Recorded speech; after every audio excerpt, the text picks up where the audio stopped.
Hello hi नमस्कार friends जय जगन्नाथ। आज मोर भिडियोटी केन्द्रापड़ा प्रसिद्ध रसावली उपरे। फ्रेंड्स आपण मैंने समस्ते जानती केन्द्रापड़ा रसावली ही प्रसिद्ध। यह सिद्ध बलदेव जी सबुठ अधिक प्रिय। चलते देखा ये रसावली प्रस्तुत किछिटा झलक देखु। यहाँ आम दुकान एटी रसावली गुड़िक किपरि छुणा जाउछि। आम दुकान केन्द्रापड़ा सबुठ प्रसिद्ध रसावली दुकान। केन्द्रापड़ार पंडा नना को रसावली कहला कि समस्ते जानी जाती। आ ये रसावली खायापाई आम दुकान में सका संध्या जाए ग्राहकों को भिड़ लगी था। एठारे 5 टंका ठारू 15 टंका जाके रसावली मिली था।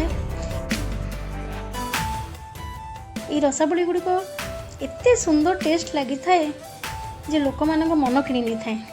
तेणु आपण मैंने थरे खातु ताले जानवे। जदि मोर भिडियोटी आपण मानक भल लगिला ताले गोटे छोटिया लाइक शेयर एंड सब्सक्राइब करदेवे।